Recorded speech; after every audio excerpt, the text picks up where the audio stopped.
Hi, welcome to our book club. Today we are going to be talking about The Hobbit and one of the lead actors for the Hobbit short film that we have made. We have Chester here. Hello, everybody.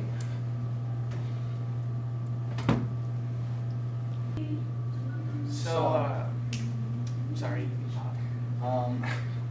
I was thinking like being one of the main actors for it, or what did you guys think of like the plot of the book, or just all around the book?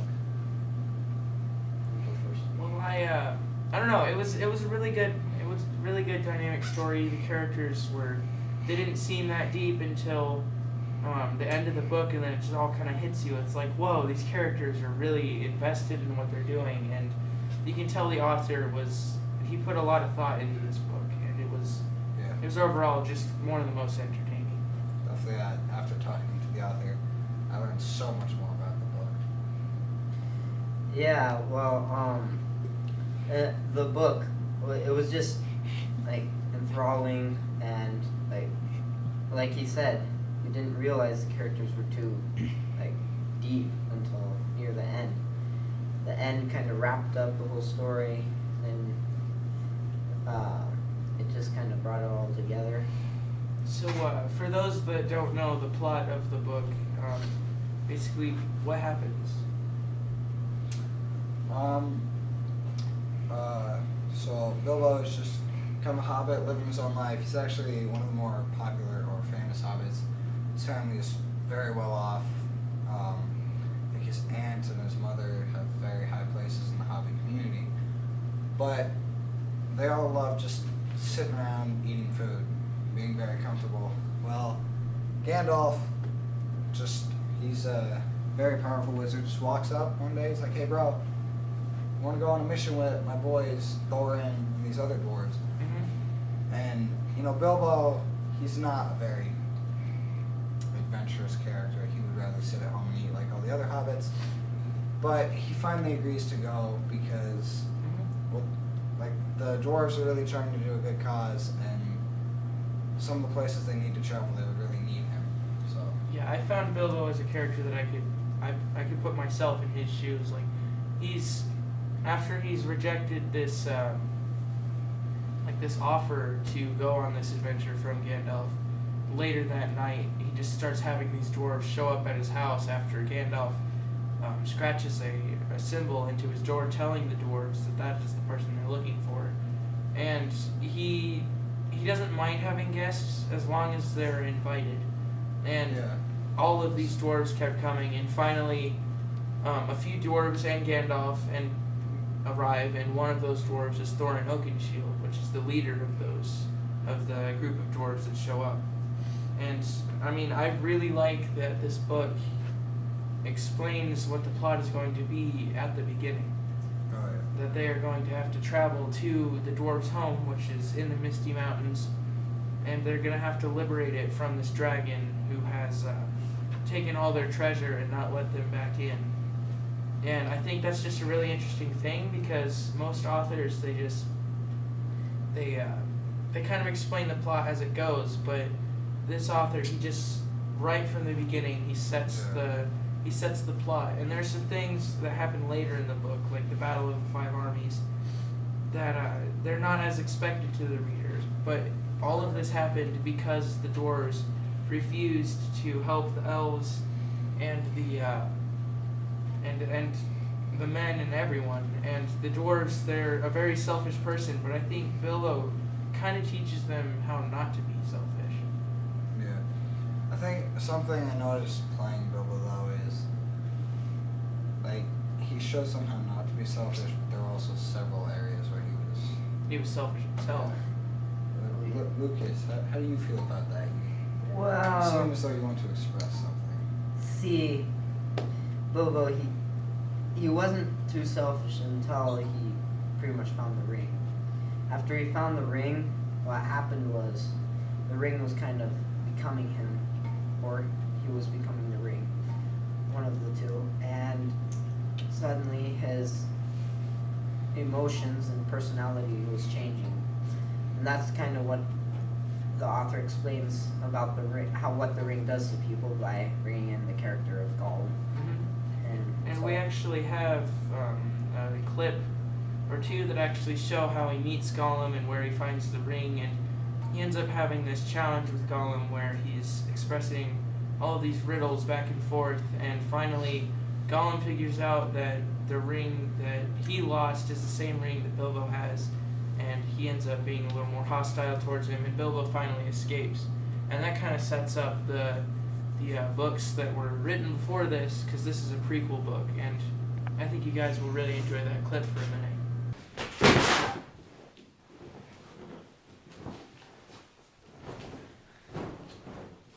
What? Why is there a ring in here?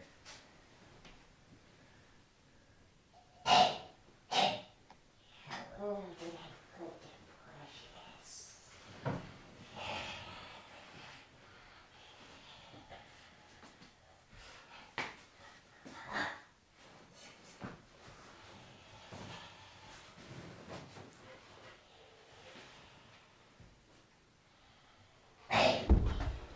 What has roots as nobody sees? It is taller than trees. Up it goes, and yet never grows. Easy. Would be a mountain, I suppose. An eye in a blue face meets an eye in a green. The eye is like to this eye, said the first, but in low place, not high. Sun the daisies I think it means. What have I got in my pockets? Hands?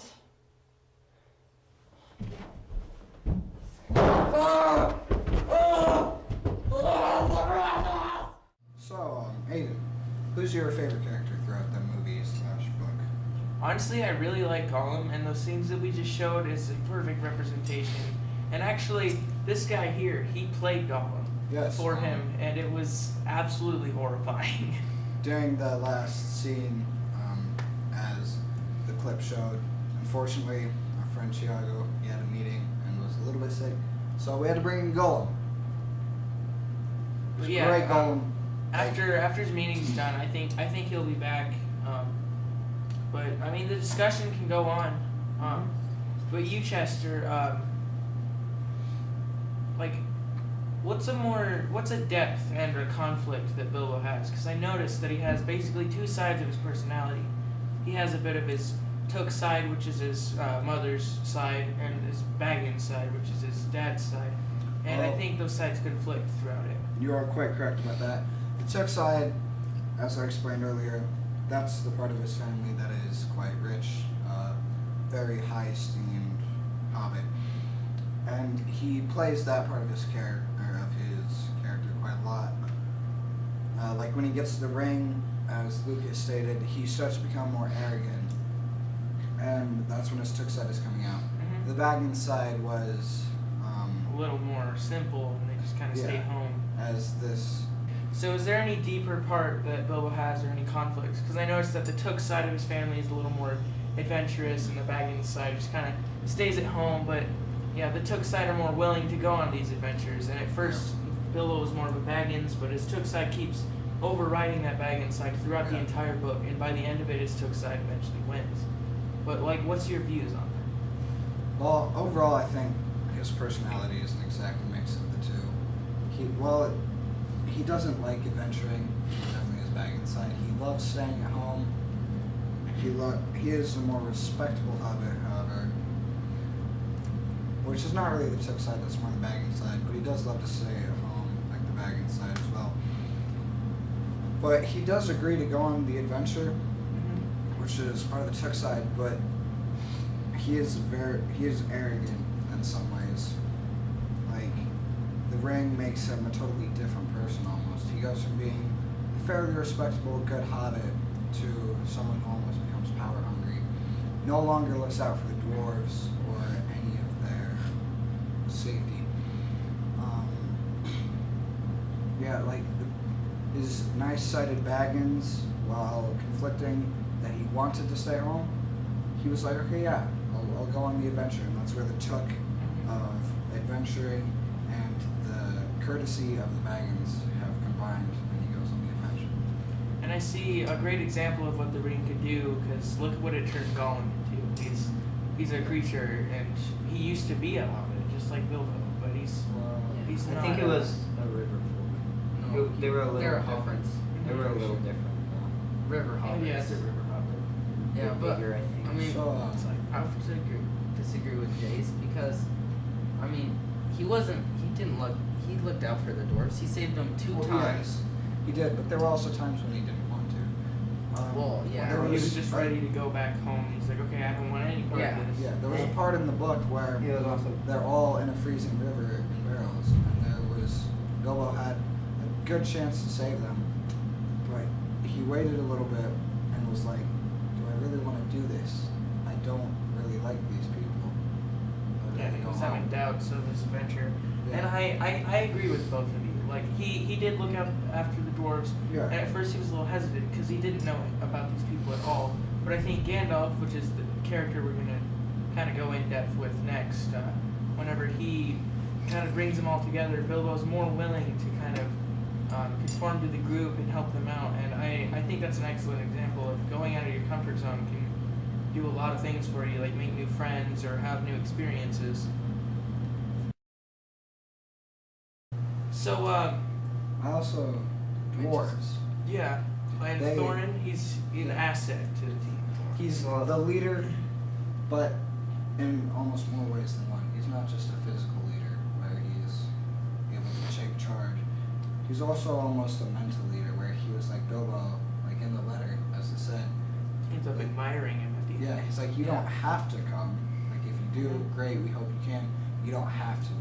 That shows confidence in Thorin, And he seems, also kindness. yeah, he seems really blunt at first. Yeah, but, like and by the end of the book, I'm not gonna spoil it for you guys that much, but by the end of the book, Bilbo's a little sad, and Yeah, I think it's that's- because his something happens, and You'll have to watch the movie to see.